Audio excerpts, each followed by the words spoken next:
وعلیکم السلام ورحمۃ اللہ وبرکاتہ۔ صلہ رحمی کس کس کے ساتھ کی جاتی ہے؟ یہ صلہ رحمی تو ہر مسلمان کے ساتھ کرنی چاہیے، ہر ایک کے ساتھ صلہ رحمی کرنی چاہیے جی، کیوں نہیں؟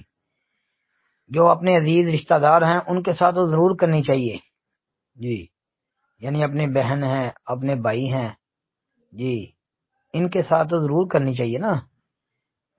تو جو ویسے دور کے رشتہ دار ہیں، دوست احباب تعلق دار یا ویسے مسلمان ہیں، تو ان کے ساتھ بھی صلہ رحمی کرنی چاہیے، کیونکہ یہ صلہ رحمی والا حکم تو عام بھی ہے نا، کہ جس طرح نبی علیہ الصلوۃ والسلام نے ایک حدیث میں یہ بات بیان فرمائی، جس میں وہ آپ کا وعظ ہے، خطبہ ہے کہ یا ایھا الناس افشوا السلام واطعموا الطعام وصلوا الارحام وصلوا باللیل والناس نیام تدخلوا الجنۃ ربکم بسلام۔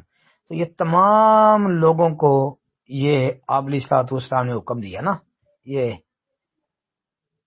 کہ افشوا السلام، سلام کو عام کر دو، وطعموا الطعام، ایک دوسرے کو کھانا کھلاؤ، وصلوا الارحام، صلہ رحمی کرو، وصلوا باللیل والناس نیام، اور جب رات کو لوگ سو رہے ہوں تو نماز پڑھو، تدخلوا الجنۃ ربکم بسلام، اپنے رب کی جنت میں سلامتی کے ساتھ داخل کر دیے جاؤ گے۔ تو اس میں سارے لوگوں کو یہ حکم ہے کہ یہ کام کرنے ہیں۔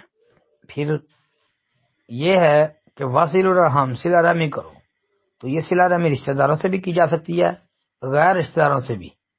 یہ فضیلت والا عمل ہے، جیسا کہ صحیح بخاری کے اندر ہے کہ جو بندہ پسند کرتا ہے کہ اس کی عمر کے اندر اور رزق میں برکت ہو تو وہ چاہیے کہ صلہ رحمی کرے۔ آپ نے فرمایا فلیصل رحمہ۔ السلام علیکم ورحمۃ اللہ۔